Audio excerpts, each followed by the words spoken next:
유럽 회화실 1250년에서 1800년까지 구역을 일부로 하여 전시품 소개는 전에 다 완료하였고요. 이제 해설편을 시작합니다.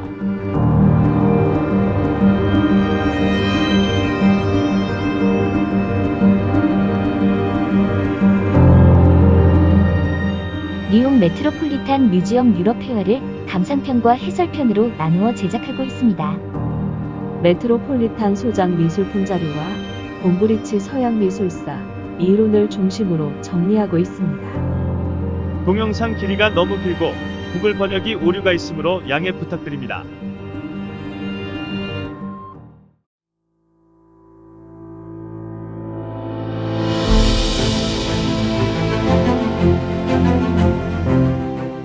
미술 양식의 흐름에 대하여 알아보겠습니다. 메소포타미아, 이집트, 그리스, 헬레니즘, 로마 시대를 지나서 비잔틴 시대부터 시작합니다. 비잔틴 시대는 4세기부터 15세기 초까지 천여 년간 오래 지속된 시대였죠.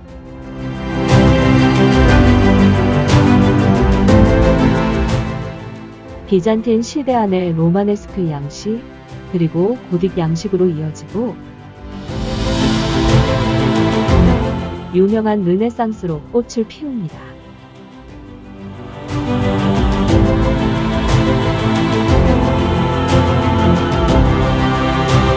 다음에는 중요한 미술가 몇 명을 소개하겠습니다.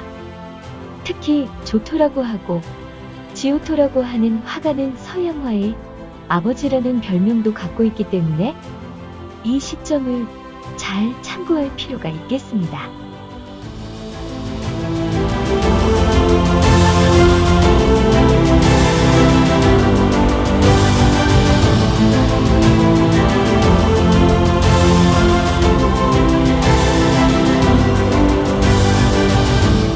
다음은 곰브리치 서양미술사의 목록으로 시대적 특성을 살펴보겠습니다.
비잔틴은 콘스탄티노플의 예시름인 비잔티온에서 나온 말이고요.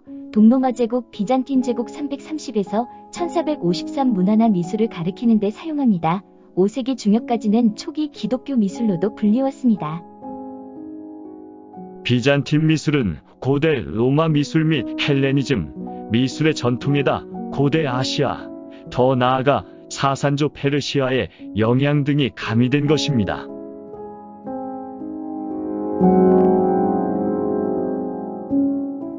유스티아누스 대제 이후 비잔틴 미술이 각각의 나라에서 자립적으로 발전하는 지역도 생겼는데 그 범주는 동방 그리스도교 미술이라고도 합니다.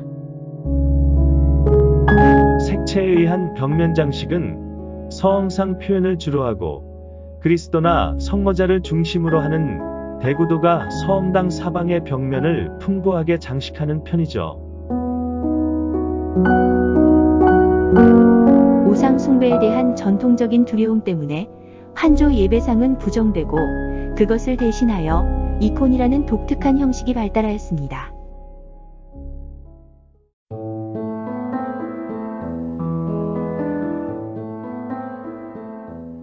311년 콘스탄티누스 황제가 기독교를 국교로 정하고 교회를 국가의 지주로 삼죠. 예배 장소가 있어야 했는데 고대의 신전을 모델로 할 수는 없었죠. 고대 신전은 교회 공간과 매우 달랐기 때문에 고대 바실리카라는 이름의 큰 집회소 형태를 본뜨게 하였습니다. 형상을 사용해 마라 논쟁이 심했어요. 초기 기독교 신자들은 교회당 안에 어떤 조각상이라도 있어서는 안 돼 하는 거죠. 우상이나 이교도 신상과 비슷하기 때문이었답니다. 실물상과 같은 조각상은 절대 반대했지만 회화에 대해서는 사용이 가능하게 되었어요.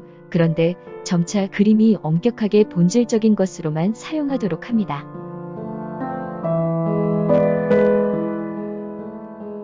비잔틴 교회에 그리스도는 그림을 보는 사람을 똑바로 직시하고 있는 거예요. 아주 딱딱하고 엄격하게 느껴지고요. 교회에서 명확성을 강조했기 때문에 딱 이집트 벽화 같았어요. 미술사 측면에서 보면 그리스에서 사용하던 자연에 대한 관찰력이 기원 후 500년경에 다시 잠들어버린 셈이 되었고, 그리고 나서는 새로운 시도를 하려고 하지 않았습니다.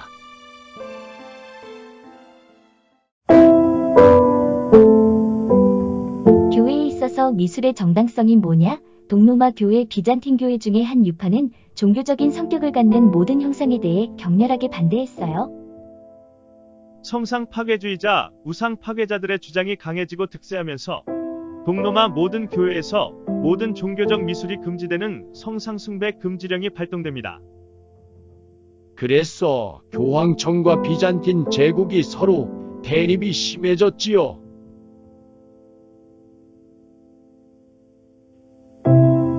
성상 금지에 대한 반대파는, 즉 성상 그림을 그려도 좋다는 편에서는 하느님께서 그의 자비심으로 그리스도라는 인간의 형상으로 그 자신을 드러내 보이려고 결심했다면 어째서 그와 똑같이 눈으로 볼 수 있는 형상 속에 자신을 나타내 보이기를 꺼려 했겠는가 라는 반론을 제시하지요. 성상 그림 찬성파 측에서는 우리는 상을 통해서 이교도들처럼 형상 그 자체를 숭배하는 것이 아니라 단지 하느님과 성인들을 숭배하는 것이다 라고 설득했습니다. 100년 동안 교회 그림이 억압받다가 다시 득세하게 되었어요. 그런데 다시 시작된 교회 그림들이 초자연 신비 쪽으로 마악간 거예요.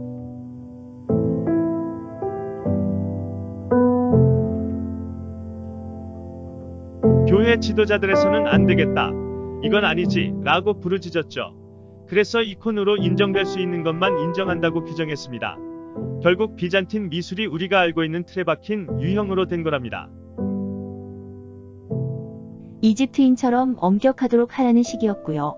고대의 모델을 그대로 지켜라, 이렇게 지시했기 때문에 아이러니하게도 그리스 미술의 관념과 업적이 보존되는 작용도 했답니다.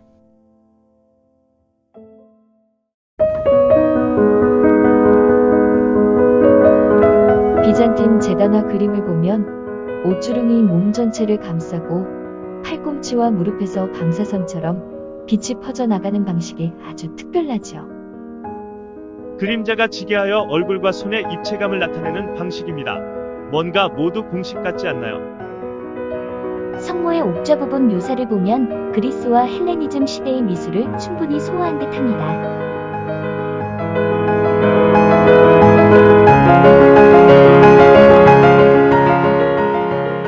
전통 강조, 허용된 범위를 지켜라.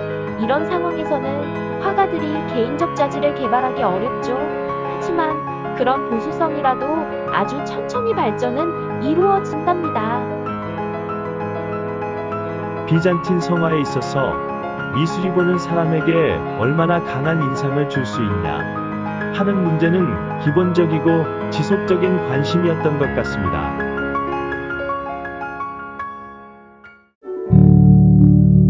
좀 딱딱한 것 같지만 우주의 통치자로서의 그리스도 장엄한 모습을 보면 감동을 느끼지요.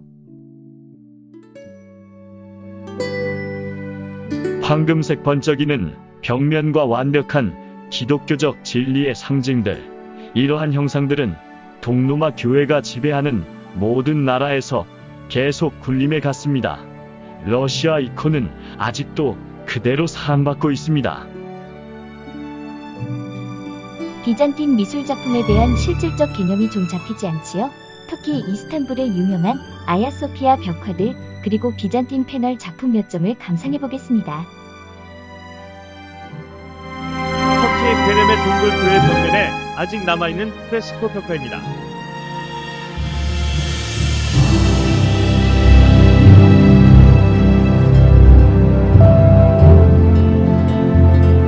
비잔틴 제국의 옛 콘스탄티노플이고 지금은 터키 이스탄불에 있는 하기야 성소피아 대성당을 많이 아시죠? 그곳에 모자이크 벽화와 프레스코 벽화 몇 점 옛것이 남아있죠.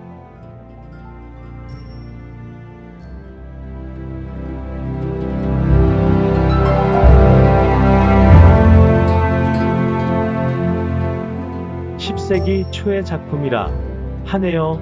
옥좌에 앉은 그리스도의 모자이크 작품입니다.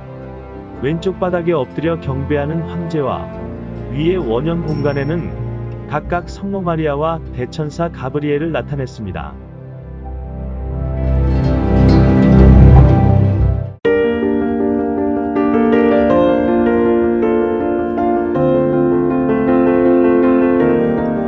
그리스도의 옷의 방사선 비잔티 노주름이 보이는군요.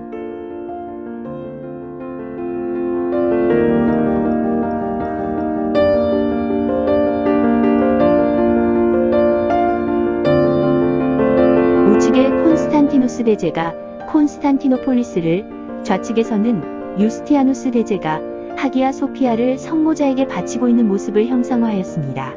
아기 예수는 두루마리를 들고 있지요.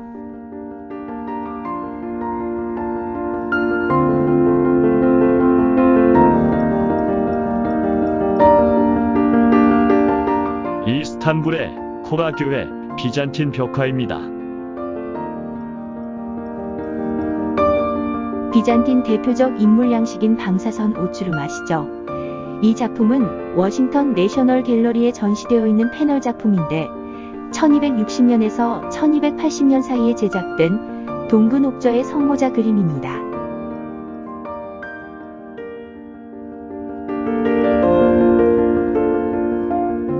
미국 어느 박물관에 있는 작품인데 이 작품에 대한 목록을 잃어버렸지만 누가 뭐래도 비잔틴 양식이죠?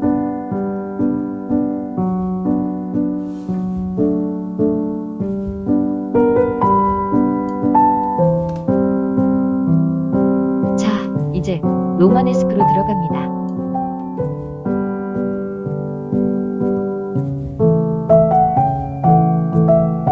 노르만은 중세시대 스칸디나비아에서부터 유래하여 프랑스 북부 지역에 살던 민족으로 프랑스화된 노르드족입니다.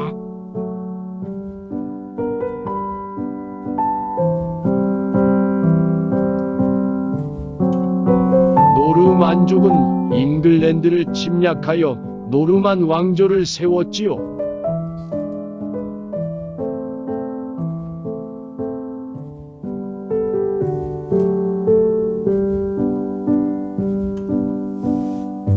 영국에서는 노르만 양식이라 하고요. 유럽 대륙에선 로마네스크 양식이라 해요. 노르만 양식과 로마네스크 양식은 같은 거지요.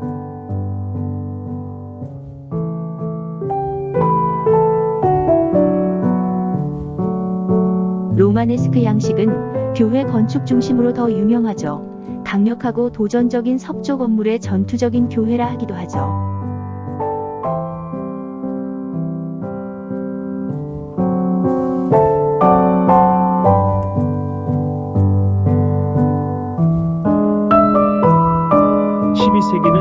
십자군의 세기예요. 12세기는 그 이전보다 동쪽 비잔틴 미술과의 접촉이 많아져서 동방교회에 장엄하고 성스러운 성상들을 모방하고 서로 지지 않으려고 애썼어요.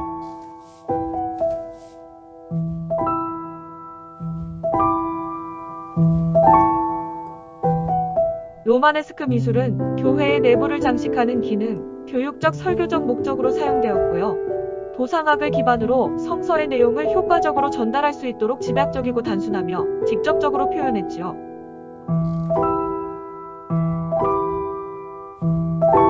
로마네스크 교회당은 카롤린거 왕조 이래의 전통에 따라 내부 벽면을 프레스코 벽화로 장식했어요. 시토회와 같이 벽화 장식을 거부한 유파도 있었으나 베네딕트 회, 클리니 회 등은 오히려 벽화를 성상으로 적극 장식하였답니다.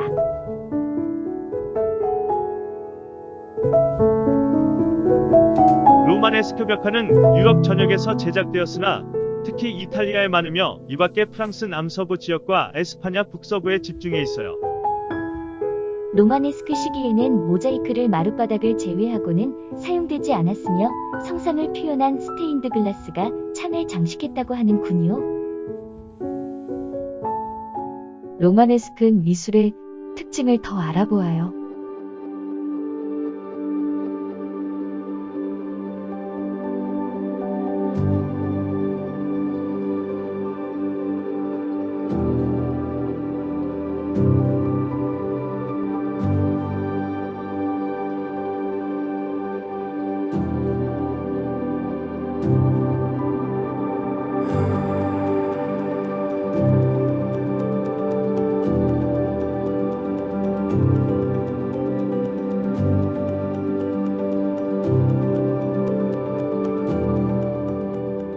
로마네스크 미술의 소재와 주제는 성경 이야기가 가장 중요하겠지요. 그리고 로마네스크 양식도 성경을 어떻게 나타내느냐에 초점이 있겠고요. 한 가지 예로 알아보겠습니다. 구약 성경의 에스겔의 환상 이야기에 에스겔은 인간과 사자와 황소와 독수리의 머리를 가진 4가지 동물들이 운반하는 하나님의 왕자를 묘사하고 있습니다. 기독교 신학자들은 이 구절이 네 사람의 복음서 저자를 의미한다고 생각했지요. 이 네 상징을 교회의 입구에 설치할 적합한 소재라고 생각했어요. 12 제자와 함께 내 상징을 조각하여 교회 문 위에 설치하기로 했습니다.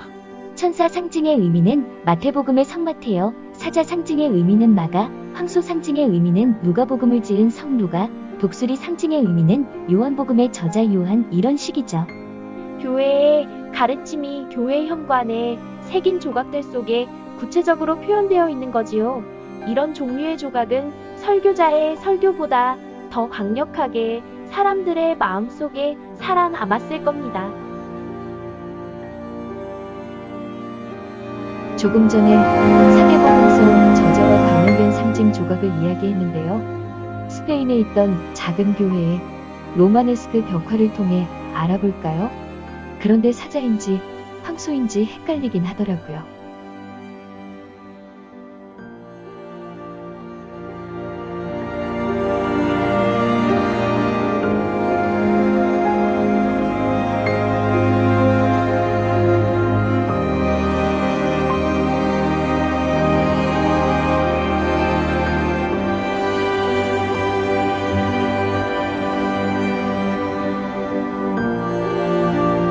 로마네스크 회화의 예를 몇 개나마 감상해 보겠습니다.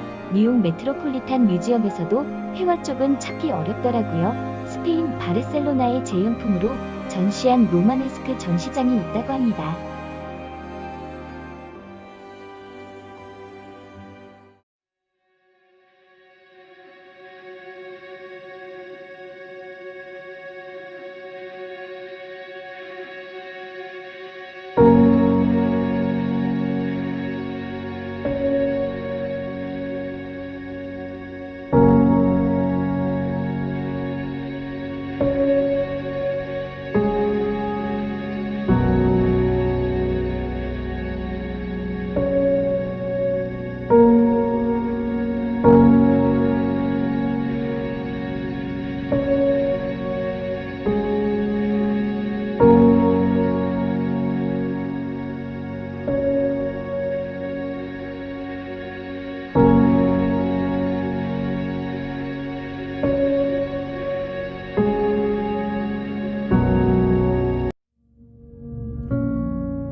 자, 이제 고딕으로 들어가 볼까요?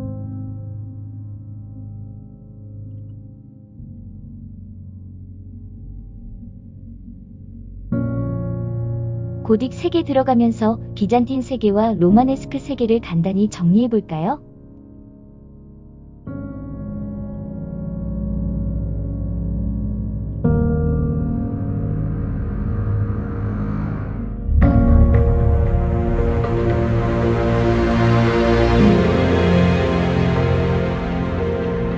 르네상스 북부에서 새로운 이념, 새로운 고딕 양식이 12세기 중반에 탄생했습니다. 고딕은 형상을 실감나게 보이도록 하기 위한 노력이 우선 중요시되었습니다.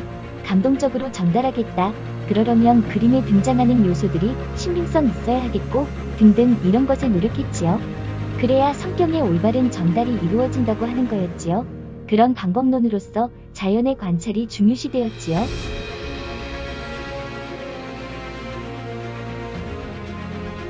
고트족이 가져온 문화, 고트족 때문에 로마 제국이 몰락했다고 생각했으므로 고딕 미술은 야만적이라는 의미로 나중에 미술사가들이 사용하게 되었죠.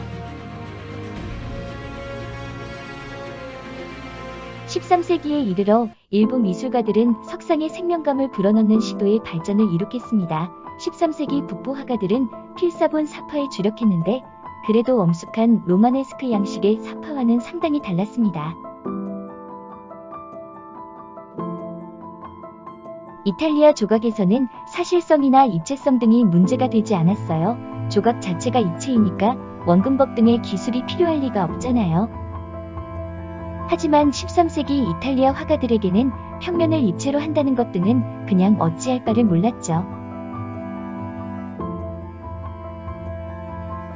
13세기 말이 다가오자 비잔틴 전통의 보수적인 이탈리아 화가들도 회화 전체의 혁명을 가져왔습니다.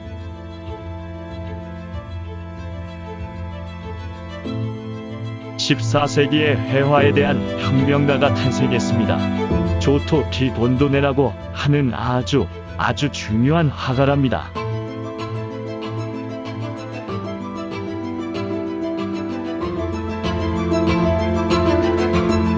조토의 환조 같은 회화가 1305년 탄생했습니다. 사람들을 놀라게 하였지요. 평평한 평면에서 깊이감이 있는 공간으로 무대 연출하게 되었습니다. 어찌 보면 지금 영화나 드라마 찍는다고 하는 것, 드라마틱하다고 하는 것 등등이 이때에 싹이 튼 거지요. 성경의 이야기가 바로 우리의 눈 앞에서 전개되는 것과 같은 환영을 창조하기 위하여 자연을 세심하게 관찰했습니다. 예를 들면 화면에 등장하는 인물이 어떤 자세를 하고 어떻게 행동하고 어떻게 움직일까에 대한 등장인물의 연출이 시작되었답니다. 옛날에는 예수님이 폼 잡고 위엄있게 딱딱하게 앉아있는 자세 그것으로 만족했지요. 이제 회화는 기록된 문자의 대용품 이상이었습니다. 마치 무대 위에서 행해지고 있는 실제 사건을 보는 느낌을 연출해내는 겁니다. 나는 실제감 세 글자로 기억하고 싶군요. 실제와 사실적인 그림을 지향한 거지요.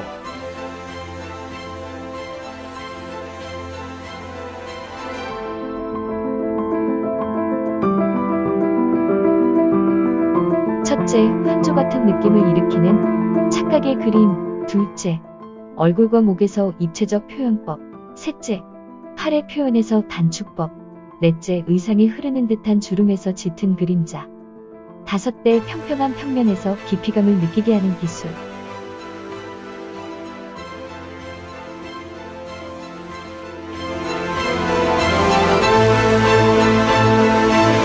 여섯째, 1000년 동안 이와 같은 것이 만들어진 적은 전혀 없었죠. 고딕과 르네상스 사이를 잇는 위대한 세 화가를 연대와 함께 꼭 기억해주세요. 서양화의 아주 중요한 기준인 셈이죠.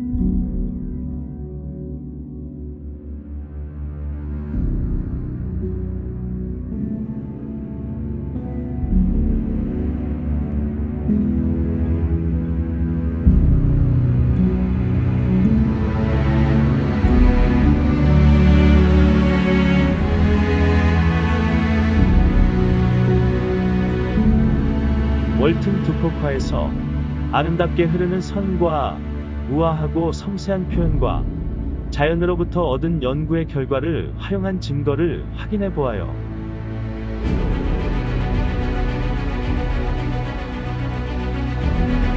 서원인들과 기증자들이 마치 종이에서 오르며 그림에 붙인 것 같이 보이는 한계가 있죠.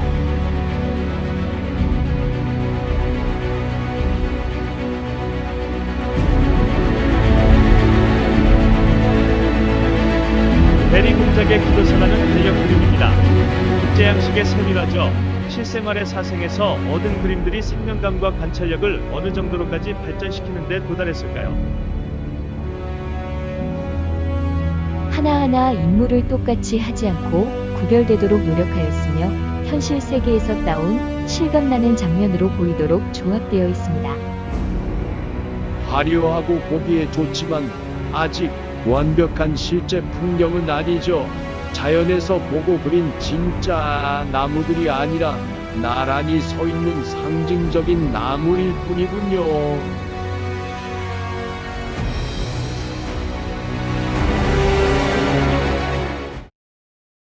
국제 양식, 국제 고딕 양식이라 하는 화려한 양식이 르네상스 입구에서 대단한 활약을 하고 있었습니다.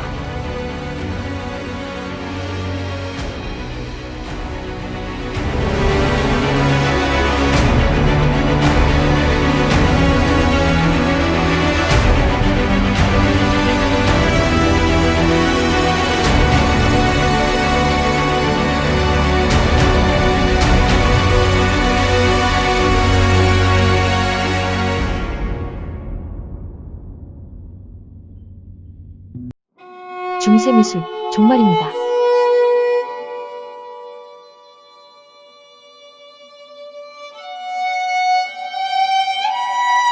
이제 그 유명한 르네상스 피렌체에 도착하셨습니다.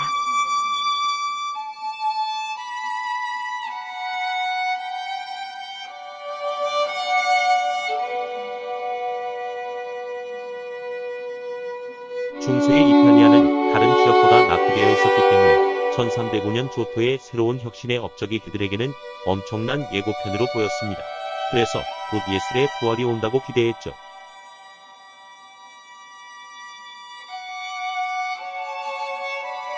고트족의 로마 침입으로부터 고딕 미술이 생기기까지는 대략 700년이 흘렀습니다.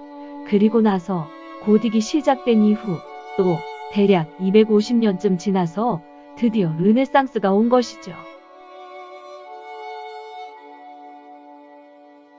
서로마 멸망 이후에 이탈리아의 자존심은 말할 수 없이 구겨졌죠.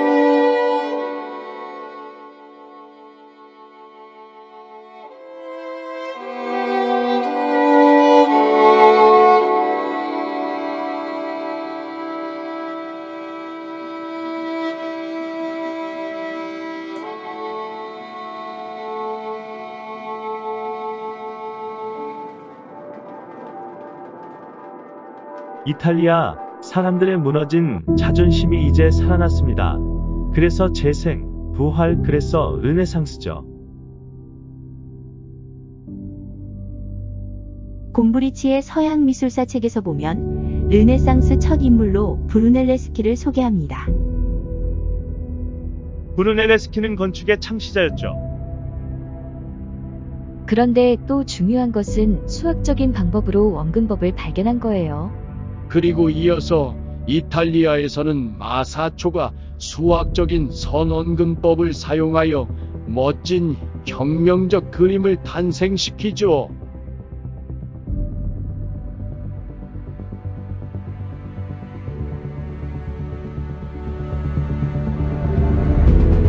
지금도 그렇지만 그 당시에 마사초가 얼마나 매력적이고 놀라운 화가였을까요? 또한 비슷한 시기에 네덜란드의 얀 반 에이크가 유화 발명이라는 대웅론을 날려줍니다.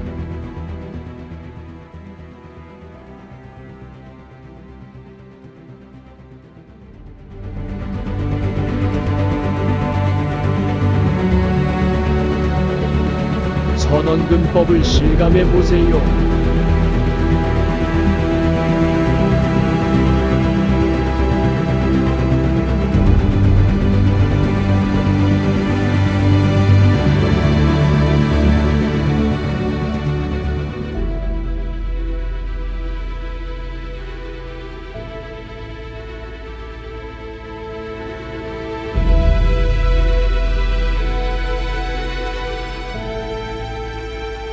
도나텔로는 조각가이지만 르네상스 회화에 가져오는 새로운 의식을 보여줍니다. 르네상스 미술가들은 실감나고 생생한 재현을 구현하기 위하여 자연과 과학과 고대 유물에 눈을 돌리게 됩니다.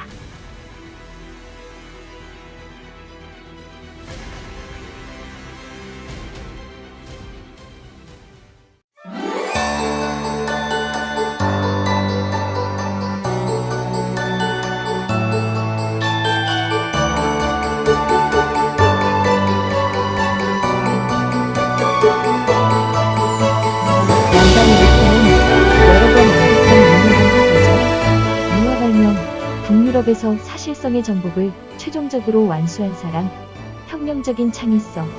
대표작이 여기에 나온 날개가 펼쳐진 헨트 재단어입니다. 마사초와 도나텔로의 걸작들이 완성된 무렵이죠. 이 작품 안에는 험납자와 그의 아내를 그려 넣었다지요. 바네이크는 지독한 정직성으로 충격을 받을 정도로 표현한다지요. 상단 양끝에 그려진 아담과 이브를 보세요. 저 모습이 그 당이 인정되었을라요. 반 에이크는 마사초만큼 국제양식을 결별하지는 않았는데 국제양식 스타일에 있던 실물의 관찰에서 얻은 매력적이고 섬세한 세부 묘사를 화면 속에 가득 채우기를 좋아했어요. 그리고 지독하게 얄미울 만큼 현실을 눈에 보이는 대로 그대로 전달하고자 늘 시도했지요. 정신이 번쩍 나요.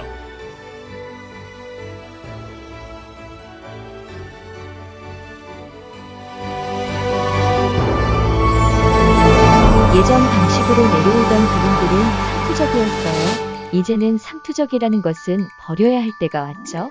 예수가 물가에 섰을 때 어떤 모습이었을까? 호수는 어땠을까? 호수는 우리 동네 웅장한 살레브산을 배경으로 해서 제네바 호수를 그려야지. 우리가 많이 이야기한 신빙성을 확보하기 위해 주변의 자연에서 사실성을 가져오고 그래서 실제 풍경을 최초로 정확하게 묘사하려 시도한 작품이라 하네요. 어부도 현실의 어부로 그려 넣었어요. 보는 사람들에게 감동 체험을 바랬지요.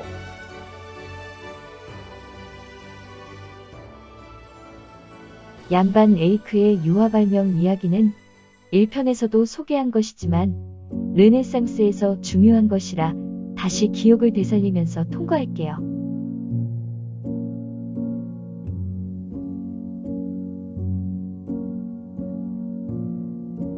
프라 안젤리코의 원근법과 고요한 겸손의 연출 장면을 확인해보세요.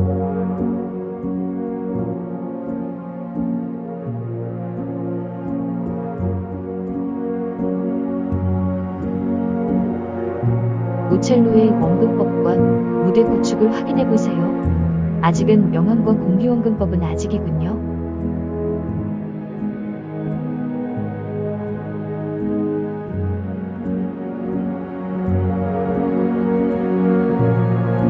고촐리의 작품, 국제고딕양식이라는 걸 아시죠?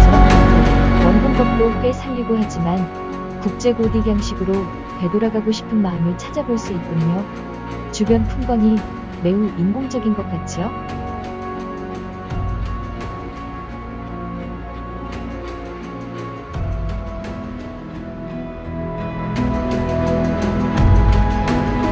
만테냐의 작품은 단축법으로 유명해요. 만테냐는 마사초가 하던 것을 중단하지 않고 계속 밀고 나갔다고 곰브리치는 인정하고 있지요. 원근감의 연출, 스냅 사진처럼 찰칵.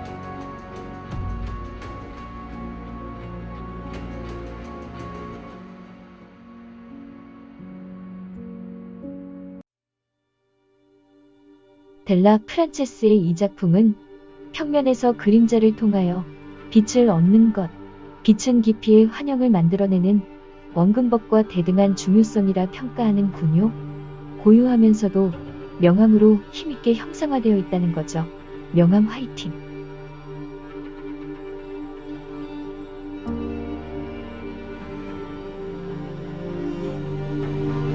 오올로의 이 작품은 항상 르네상스 절정으로 가는 길목에서 언급하는 작품이에요.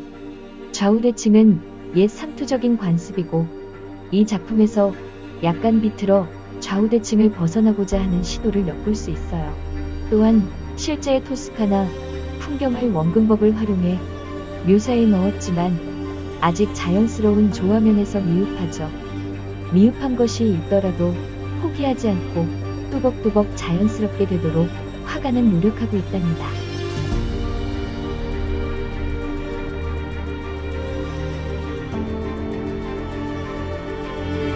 보티첼리의 비너스 탄생은 교과서에도 등장하는 명작이죠.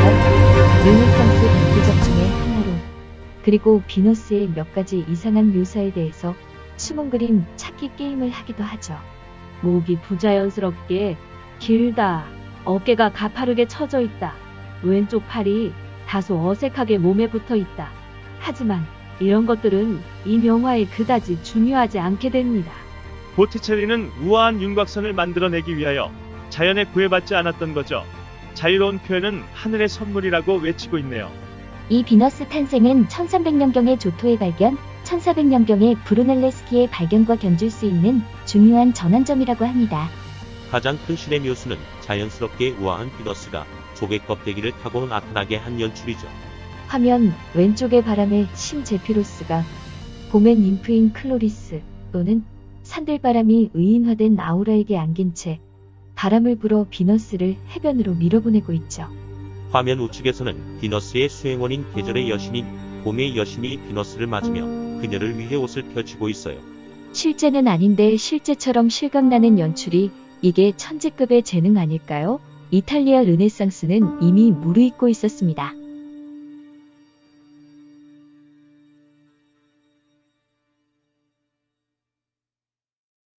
(15세기) 북유럽 르네상스는 어떤가 보러 가봅시다.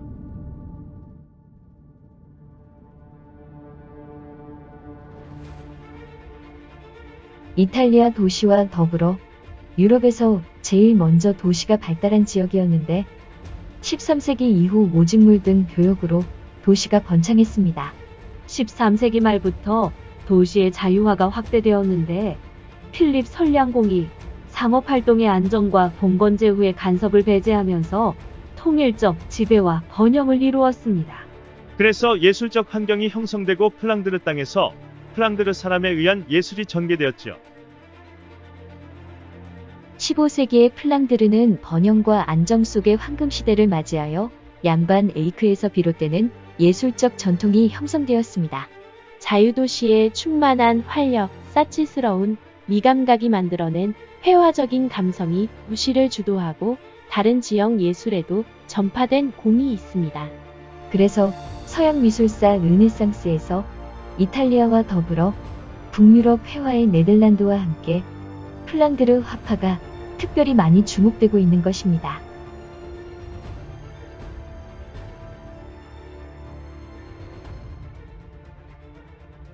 네덜란드에서 얀반 에이크가 헤이그 홀란트 백작의 궁정화가로 활약하듯이 각 도시마다 지방의 전통을 살린 화풍이 발전했어요.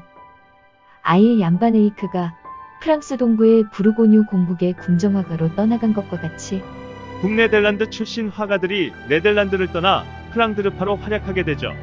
또한 르네상스의 영향으로 많은 화가가 배출되고 베네치아파의 영향을 끼치기도 했습니다. 17세기에는 네덜란드 회화가 세계사적으로 꽃피우게 됩니다.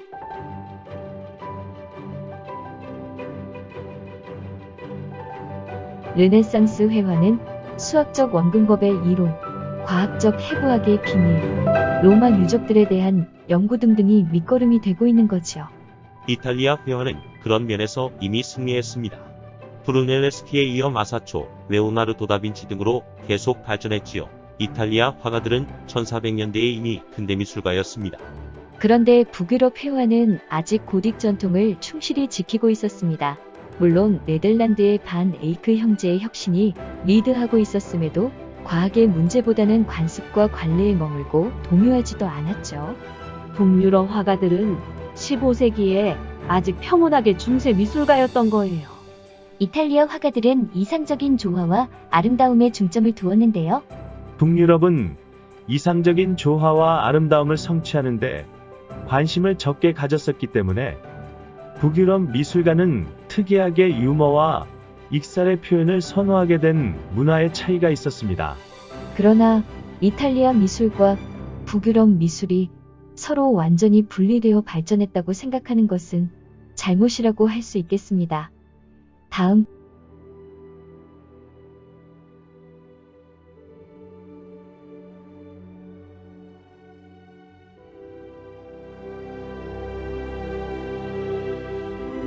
슈페판 로흐너는 15세기 독일의 화가였는데요. 북유럽에 프라 안젤리코라는 별명이 있어요. 프라 안젤리코는 이탈리아 화가죠. 로우너는 또한 네덜란드 화가 반 에이크의 새로운 방법들도 잘 알고 있었습니다. 여전히 황금색 배경과 매혹적인 분위기이지만 어느 정도 현실적인 무대로 펼쳐놓았어요. 중세에 정신을 갖고 있다고 보여짐에도 불구하고 작품을 이해하기 쉽군요. 이런 면에서 이탈리아 스타일과 북유럽 스타일에 어중간하게 머물러 있는 경우가 있는 거지요.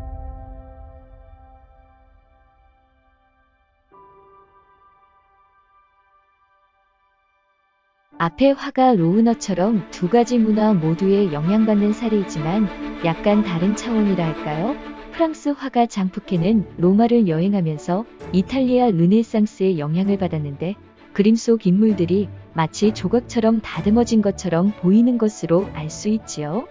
그런데 표현 내용의 세부를 보면 반 에이크의 북유럽 전통 영향인 것을 알 수 있어요. 책 위에 있는 모피나 큰 돌, 옷감, 대리석 등 사물의 질감과 표면에 대한 관심은 북유럽 영향이죠.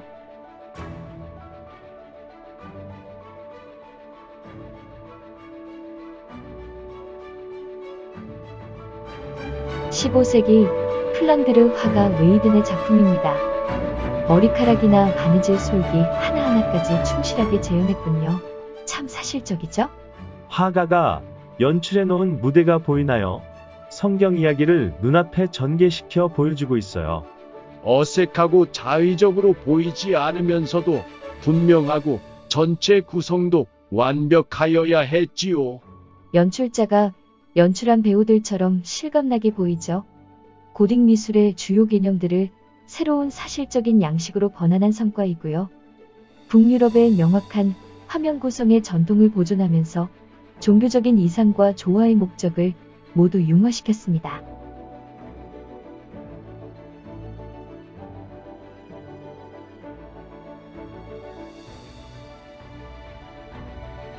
네덜란드 화가 휘오 판데르 후스입니다. 긴장되고 진지한 분위기, 다양한 유형의 인물과 배치, 우리의 눈앞에 현실의 장면을 떠올려주기 위해 화면의 어떤 부분도 텅 비거나 무의미하게 내버려두지 않으려고 한 노력과 능력에 감탄합니다. 화면의 공간을 유효하게 사용하여 인물들의 움직임을 어딘가 왜곡되어 보이게 만드는 시각적인 변형도 연출했죠. 성모 마리아의 머리 위에 환영처럼 나타난 신비의 연출도 실감나시죠?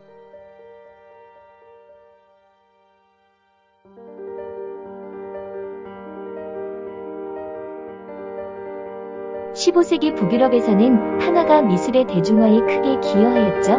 특히 독일에서 비롯되어 목판화에서 활자 인쇄와 목판 그림 결합으로 또 동판화로 급속하게 발전해 나갔어요.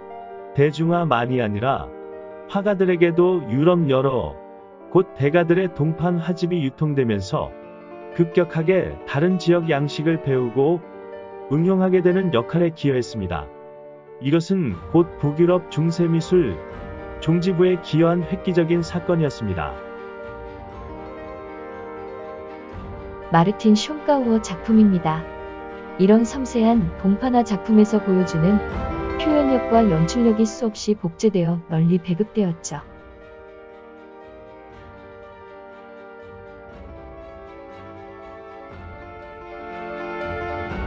준비운동 미술사 공부는 끝났고 이제 갤러리로 들어가 보겠습니다. 1편에서 다룬 644갤러리입니다. 이탈리아 회화의 탄생에 대한 주제였지요.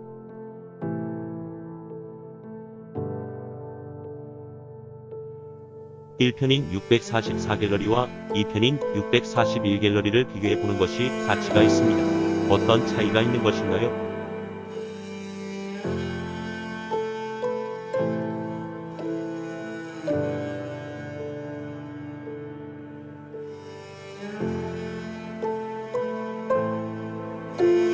1편은 1250년 대체적인 고딕 회화부터 1480년 르네상스 활성화기까지 230년간의 이탈리아 회화의 역사죠.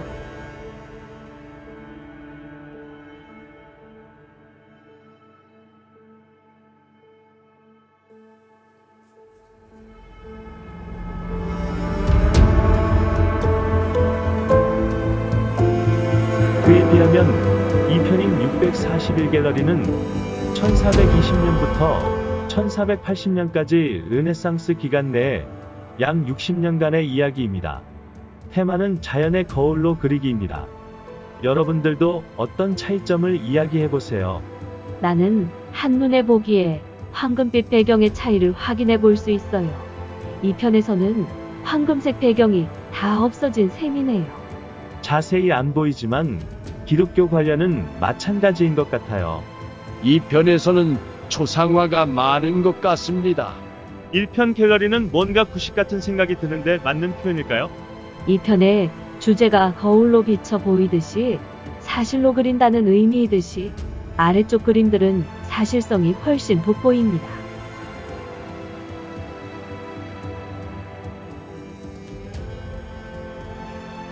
이 편의 갤러리에서 확인해 볼 수 있는 시대성과 미술 양식적 특징들이 뭐인 걸까요?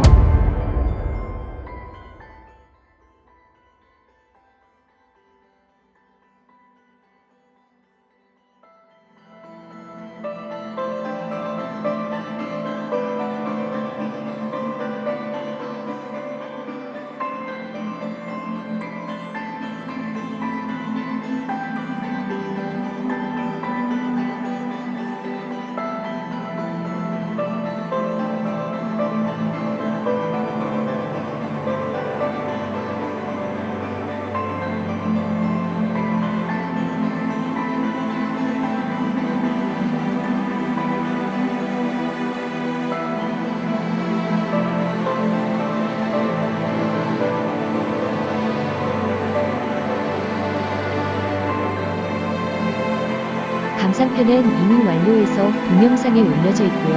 편안한 작품 흥미에 도움될 겁니다. 자연의 거울로 그린다는 의미에 대하여 음미해보세요.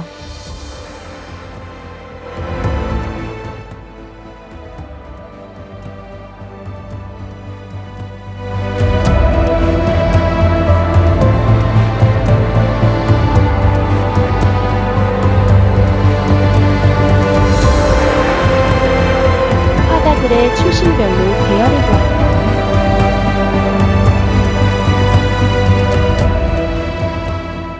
화가들의 국가별로 정리해볼까요? 크게 네덜란드와 이탈리아로 구분되는군요.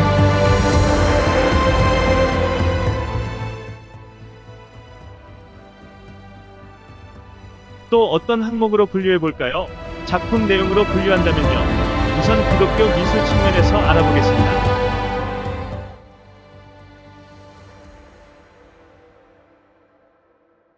성모형보라고도 하고 수태고지라고도 하지요. 가브리엘 대천사가 마리아가 성령으로 말미암아 잉태한 사실을 알리려 온 내용을 전하는 그림입니다. 가장 익숙한 성모자 그림입니다. 예수 십자가에 못 박히심, 그리고 최후의 심판 장면이에요. 그리스도 가시면류관 초상이지요. 그리스도 십자가에서 내려 애도하는 장면입니다. 예수가 가족에게 작별 인사하는 장면입니다. 나머지는 기도하는 초상입니다.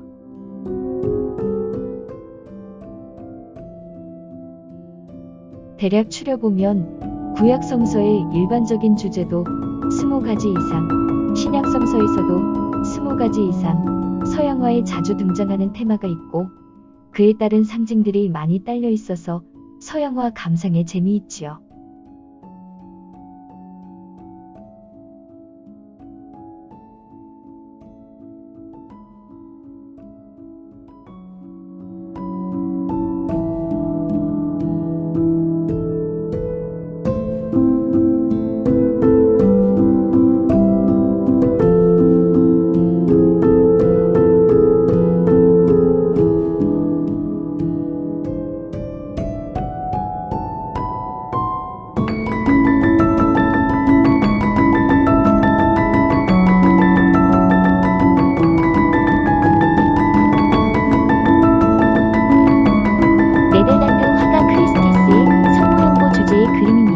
북유럽 양식답게 전체적으로 섬세하고 정교하고 세련되고 절제되어 표현되어 있습니다. 기독교 회화는 상징이 여러 곳에 담겨 있으므로 숨은 그림 찾기 해보면 좋겠죠? 대천사 가브리엘입니다. 마리아에게 성령으로 잉태할 것이라는 소식을 전하는 모습이죠. 천사 날개가 정교하고 두텁죠? 문 안에 보이는 백합은 마리아의 꽃으로 그녀의 순기를 상징하지요. 성모가 들고 있는 책도 상징이 있는 거예요. 책은 지혜의 상징으로 중세 이후 마리아의 중요한 상징물이 되었다고 합니다. 성령을 상징하는 비둘기입니다. 그래서 성스러운 빛이 퍼지고 있지요.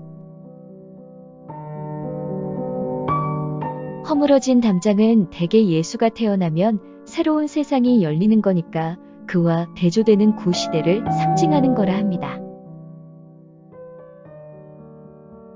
문지방 주변에 타일과 타일로 장식된 문자들, 그리고 발받침, 흙바닥 등 한 구석도 그냥 넘기지 않는 세부 묘사의 철저함에 놀랍기만 합니다. 실감나게 성경 이야기를 보이려는 화가의 집념이군요. 천장 목재에 선원근법이 잘 적용되었군요. 실내 바닥은 선원근법과 잘 관련되지 않다고 보이는데요. 시시콜콜 방 안에 있는 잡다한 살림 도구들이 꼼꼼하게 원근법 공간 안에 펼쳐져 있습니다.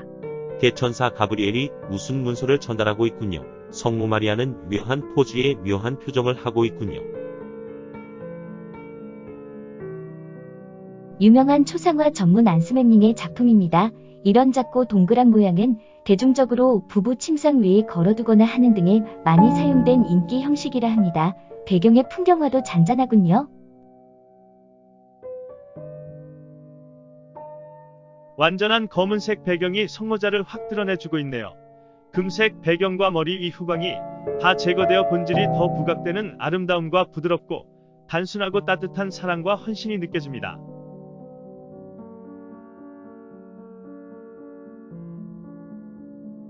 가시면류관에 피가 흐르는 모습이 그리스도에게 감정이 입되게 만들어요. 아주 인간적인 표정에 안타까운 종교적 신심이 다가오게 만들고 있네요.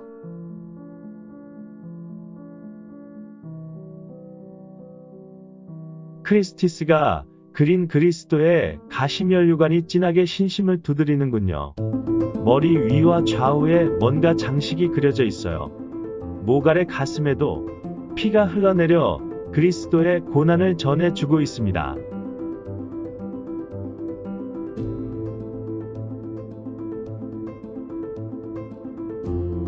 실내 현관 입구와 벽면에 여러가지 정교하고 화려한 구조 장식들이 그리스도와 성모 간의 작별 인사 속에서 화가의 세밀한 솜씨를 마음껏 과시하고 있군요. 감상하는 사람들이 와 하고 감탄할 만하지요. 선원근법을 적용한 공간감이 아주 압축적으로 효과적입니다. 근경의 두 인물, 그 뒤에 바닥 타일 깔린 듯한 배경, 그 뒤 창밖으로 보이는 풍경과 작은 인물들, 화면에 깊이 효과를 주고 있으며 깊이 있는 공간감을 연출하고 있습니다. 이 당시 성화들을 보면 등장인물들이 두 손을 들어 보이는 제스처가 항상 비슷한 느낌이 들어요. 어느 정도 유행했던 제스처 언어라 할 수 있을까요? 그리스도의 몸 옆구리와 발등에 상처 자국이 있는 것으로 보아 부활 후에 어머니에게 나타났다는 전설을 표현한 것이라 봅니다.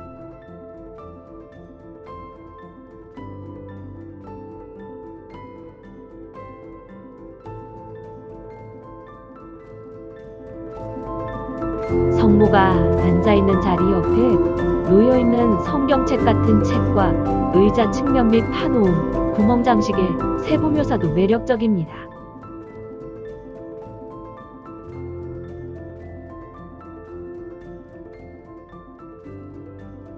초상화를 아주 많이 그린 네덜란드 화가 헤라르트 다비트의 그림입니다. 역시 양반 에이클류의 북유럽 회화죠. 포즈와 표정이 각각 개별적으로 다르게 표현되었죠. 조용한 색채와 세밀한 사실 표현으로 조용하고 대중적인 그림을 많이 그려서 인기가 많았습니다. 기욤토 같은 이탈리아 르네상스 요소를 일찍 도입하기도 했지요.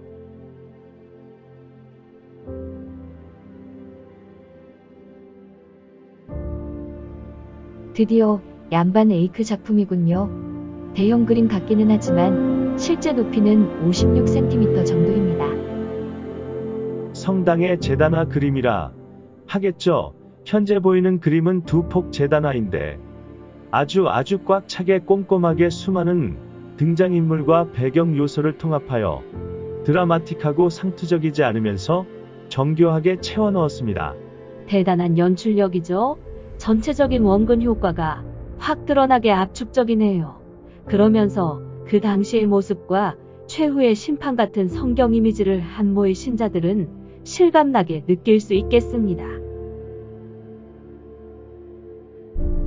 세 개의 십자가와 군인들의 창들이 위로 솟구치고 그 뒷 배경으로 하늘과 멀리 자연스러운 마을 풍경이 실감나게 보이는군요. 인물 세부 표현을 가만히 뜯어보면 얼굴 표정에 감정 표현이 가지각색으로 드러나고 무수한 스토리를 읽을 수 있어서 감동적이에요. 엑스트라 배우들의 진지한 역할도 중요하지요.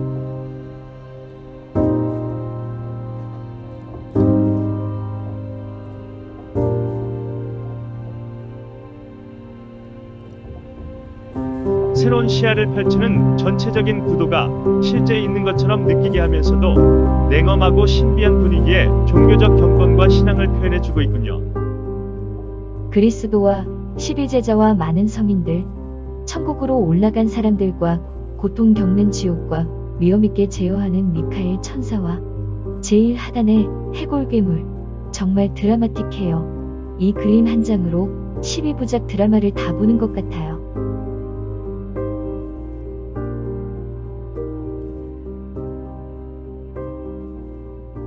네덜란드 크리스티스의 작품이죠. 돌아가신 그리스도를 십자가에서 내려 애통해하는 장면입니다. 그리스도의 몸체와 전체적인 구도가 합치되어 있군요. 아리마데의 요셉과 니고데모의 모습은 흐린 그린 당시의 귀족 복장이라 합니다. 특히 니고데모의 칼을 찬 귀족 복장이 흥미롭죠. 니고데모는 바리새파의 최고위회 의원이기도 했는데 예수님을 변호하였다고 하죠. 니고데모는 예수님이 처형된 후에 예수님의 시신을 역시 유대공회 의원이었던 아리마데의 요셉과 함께 그 시신을 가져가서 매장하였습니다. 성모 마리아가 실신하듯이 주저앉는 포즈가 예수님의 신체를 들어올리는 두 사람이 잡은 흰 천의 구도와 상응하고 있습니다. 멀리 보이는 사실적 풍광과 언덕 위에 해골과 뼈들, 그리고 예수님 발밑에 십자가에 박았던 모신 듯 하는 것들과 연장이 보입니다. 세심한 소도구의 연출도 매우 대단하지요? 그 당시 목격하지는 못했지만 직접 보는 것처럼 기독교 신자로서 성경 이야기를 실감나게 전달받을 수 있기에 충분하겠습니다.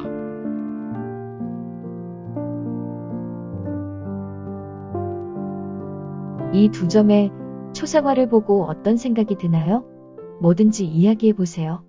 두 사람이 반대 방향으로 기도하고 있군요. 힌트입니다. 그림의 위치를 바꾸어도 된다면 어떨까요?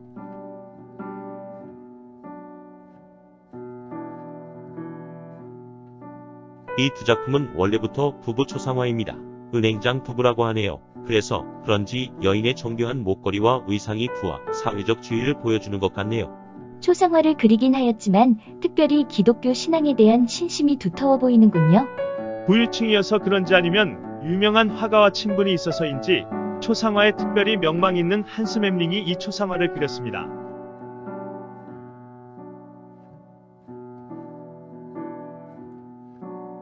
그러면 2단계로 더 생각해 볼까요? 짜잔! 두 초상화 사이에 뭔가 삽입할 수 있는 것 상상해 볼 수 있나요? 다른 그림이라든가.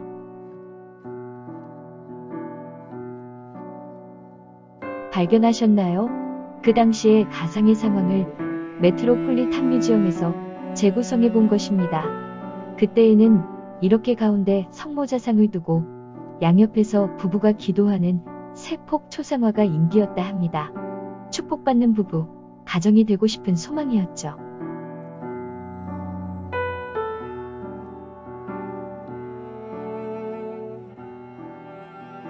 플랑드르 화가 보우스가 그린 초상화입니다.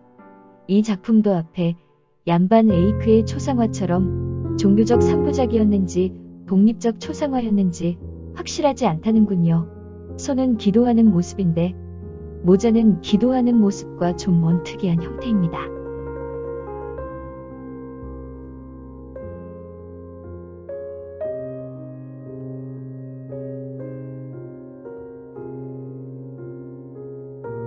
캉팽도 플랑드르의 거장으로 유명했다고 하는군요. 입의 묘한 묘사, 왼쪽 뺨의 윤곽을 따라 보이는 흰색 수염 등 특징 묘사가 민감하다고 합니다.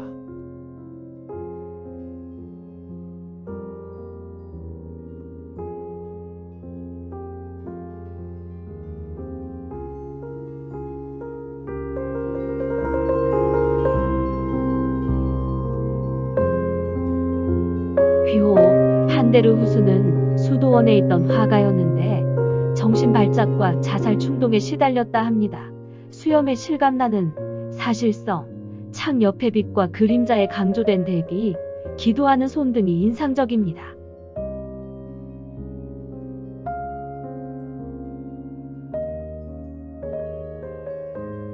앞에서와 같이 후스의 작품입니다. 제목은 베네딕트 수도사라고 되어 있는데 묘하게 아래쪽을 바라보며 명상적 분위기를 자아내게 합니다.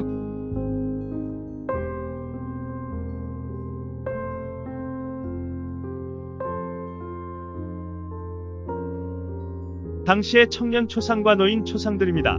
종교적 관련이 보이지 않는 순수 초상인 듯합니다. 싱싱하게 빛나는 젊은이와 오랜 세월 끝에 노인 초상이 비교되는군요.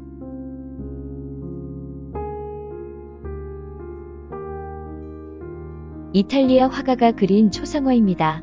검은색의 결정적인 선명도가 빛납니다. 헤어스타일도 특별하지요? 연륜이 잘 드러나는 초상입니다. 유명한 안스 mem링의 그림이군요. 노인들이 늙음하게 자신의 초상화를 보존하는 것이 16세기와 17세기에 유행했다 합니다. 오랜 세월 끝에 보이는 주름진 손을 보세요. 역시 또 후스의 작품이네요. 종이에다 유화로 그린 것인데 큰 그림을 위한 습작인 듯 합니다. 객관적 사실주의가 잘 드러나고 있군요. 이번 갤러리에서는 특별히 초상화가 많아서 그 당시 살아가던 사람들의 삶과 인생의 깊이를 엿보는 듯 합니다.